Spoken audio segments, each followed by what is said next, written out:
So today I want to talk to you guys about the 21 projects I want to try to accomplish on our farm in Homestead in 2021. But first,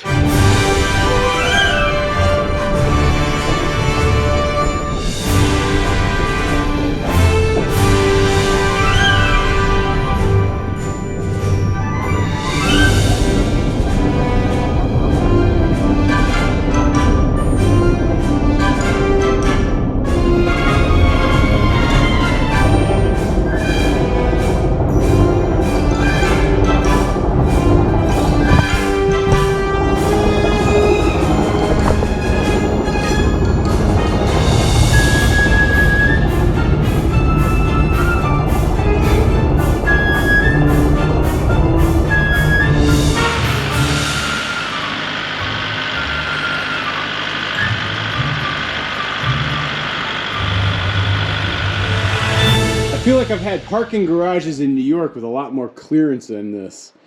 Whew. This is not an ideal spot to park a tractor, but it's what I've got. Which actually brings me to the first project I want to tackle. You know, I'm really hoping that this video serves as inspiration and motivation for a lot of you guys watching at home as you're planning out what you want to do on your farms and homesteads of 2021 or well beyond that. But for me here at Goldshaw Farm, I've got a lot of ambition and a lot of big plans, and so let's get into it. The first project actually on my list is to knock down this little shed structure over here. You see, this shed structure has actually been here since like the 19-teens or so. Back in the day, the Shaw family used to use this shed as actually a garage. But at this stage of the game, it's really starting to fall apart, and I need to invest money into it. But when it comes down to it, it's not the type of building I need. So I need to knock this down and level it. Because the second project on my list is to build a new garage barn structure right here. I'm finding that more and more, the thing that I need the most here on the farm is a place to store vehicles, a place to store the tractor, a place to work on projects when it gets cold in the middle of winter. And while we have this gigantic barn over here, it's just really not ideal for what we want to do on a modern homestead. And so my vision really is to have this all cleared out and basically have like a 30 by 40 timber framed barn go in right there. I want it to match the look and feel of a traditional Vermont farm, so I'm not gonna just throw up a Quonset hut or something, but building a barn right there would be so key on a number of levels. And then as the third project for the year, it's really a stretch goal, but what I wanna try to do is build what's known as an orangerie off the back of the garage barn. I think orangerie is just a fancy French word for greenhouse, but Allison has always dreamed of a nice little warm place where she can grow some citrus plants and relax in the cold winter months. And so on the south side of this new garage barn, we'll probably build a metal and glass structure off the back as like a lean-to.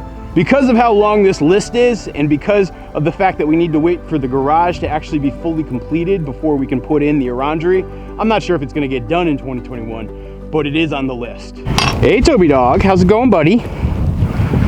Project number 4 for the year is going to be to actually build a new hoop house right here where I'm standing. My vision for what I want to put in right here is a 100 by 20 hoop house that's about 10 feet high. As I get more and more into raising geese, what I am finding is that the ideal way to raise them would be to do something very similar to what Joel Salatin does, where he has these hoop house structures that he raises his chickens and rabbits and pigs in during the winter. For me, I'd use this hoop house primarily for the geese and the chickens and maybe the ducks. The plan would be I keep them inside that area during the winter months, let them still have outdoor access, but my hunch is they're gonna wanna stay indoors inside that hoop house. And then in the summer months, I'd use it as a growing greenhouse for food, as well as the fact that I'd probably raise grains inside that hoop house for the birds. And then come late fall, I'd send them back in there and they just eat it down and be ready for winter. One thing that's really important to me is that it has enough height that I can get my tractor in and out of it. That way, when I do a deep litter bedding method, I'm able to actually get in there, clean it out really easily, and it'll make for a very efficient farm. Project number 5 on my list is actually to build a second one of these shed structures. So I have plans to hatch about 150 geese this year on the farm, and in order to be able to do that, I need to have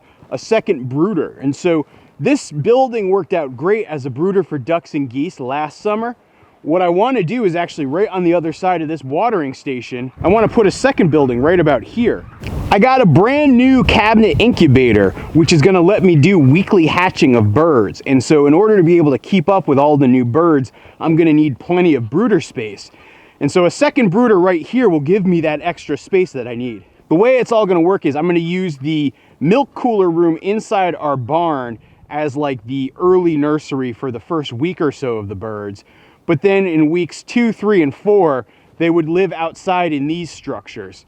There's gonna be a whole lot of baby birds here on our farm in 2021. Another structure that I'm planning that I've also mentioned in other videos is to build like a little dog barn right about here.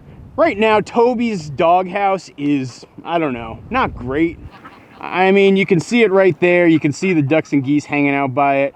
It's okay, it does the job, but it's really not ideal. So I wanna build another structure for Toby and the new puppy and probably 2 barn cat kittens, all of which are gonna be additions here on the farm in 2021. And in case you guys are wondering, I still haven't been able to capture Victor barn cat. So he's still around the farm, but I have not been able to convince him to go inside a have-a-heart trap.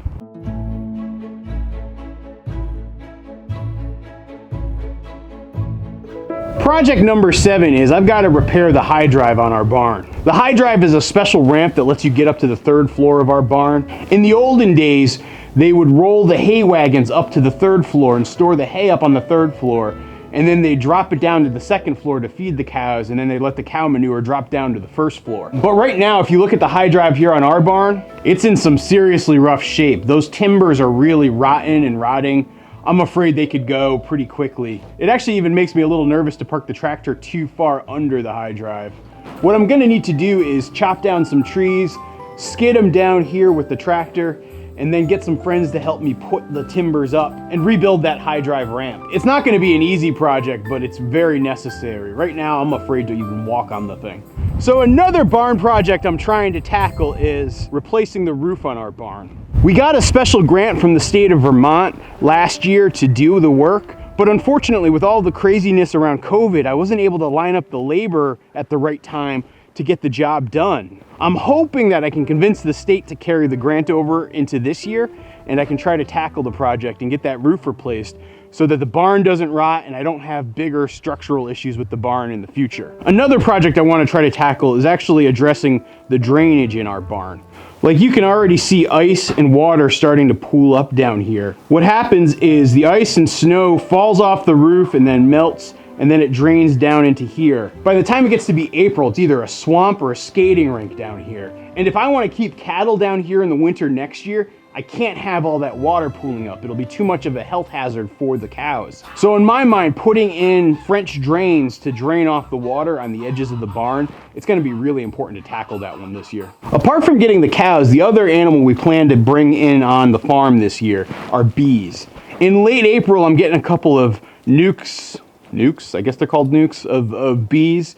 And I need to build beehives as well as a platform to house the bees. My plan is to put them out by the permaculture orchard on the north side where there's no trees or anything to block the sun on them. And what's nice about that is it's inside the broader fence, so I'm protected from bears, but it's also gonna be close to the trees and I can take advantage of their pollinating activity.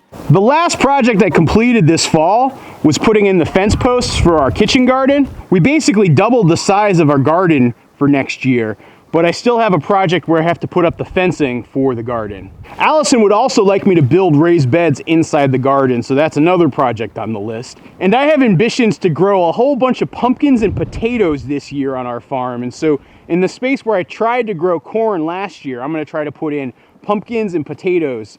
And so I have a little bit of infrastructure work I need to do to get ready for the great pumpkin patch.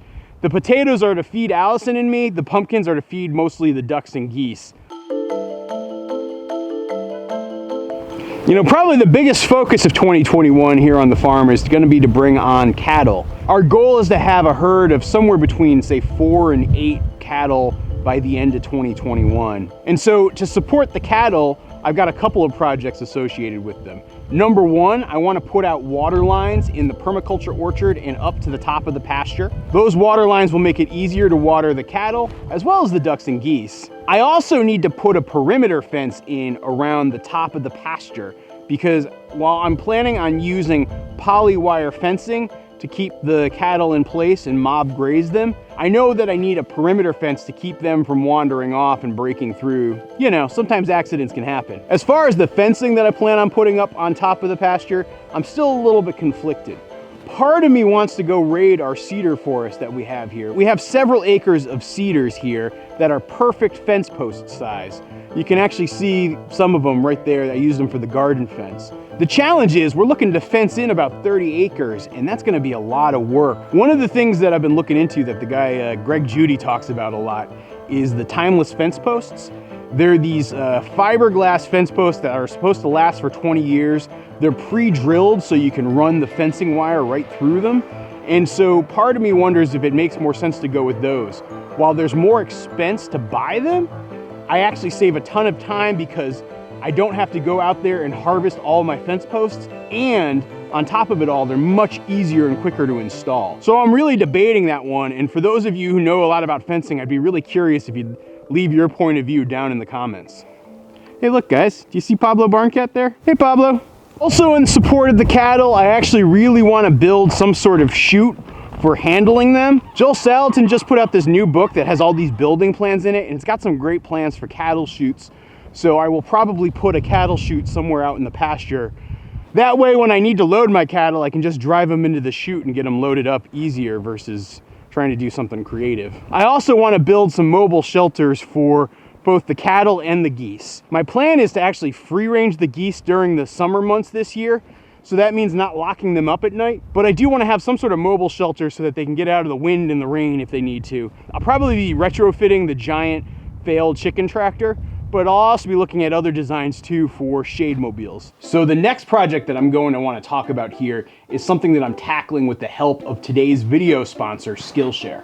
Skillshare is an online learning community with thousands of classes for curious and creative people. You can explore new skills, you can develop existing skills, and you can get lost in your creativity. And with the help of Skillshare, I was able to take an online course. The course was called Productivity for Creatives, and it was taught by YouTuber Thomas Frank. I found it super helpful and super interesting because what it was all about was building systems that bring out your best self. I've talked about this in previous videos, but I am not an organized person by any means. And when I have so many creative things going on around the farm, or even if I'm doing creative things for you guys on the YouTubes, it's tough to keep up with it all, but some of the systems I learned in this course were super helpful, and I know that they're gonna really keep me at the top of my game in 2021. And for those of you guys watching this, whether you're looking to fend off boredom, focus on self-care through creativity, or join a similar creative community, Skillshare is the place to keep you learning. And right now, as a special offer to Goldshaw Farm viewers, the first 1,000 people to use the link in my description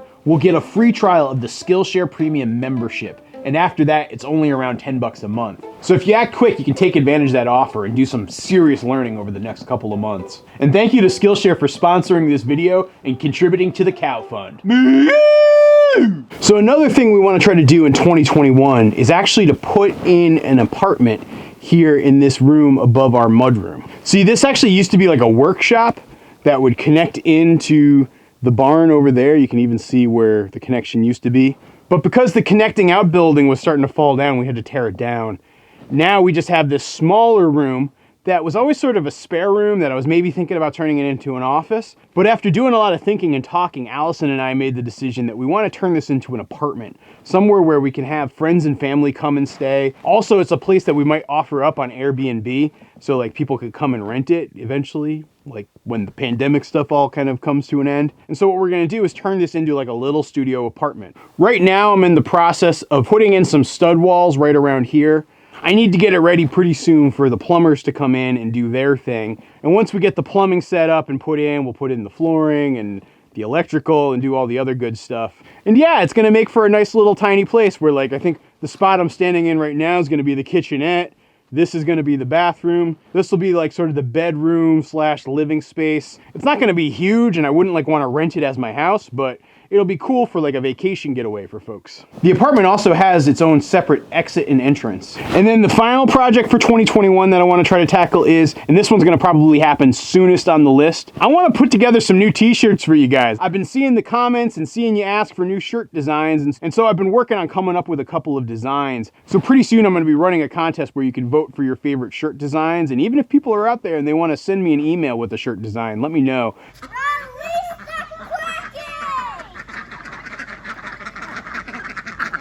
Because I know I need to freshen up all the Goldshaw Farm merch, because how else am I gonna pay for all these projects, huh? I hope you guys enjoyed this video. If you're looking for something else, check out this video right here. Don't forget to subscribe and make sure you hit that little notification dealie, because we are gonna have a ton of stuff happening on the farm this year, and I'm really excited to bring you guys along for the ride.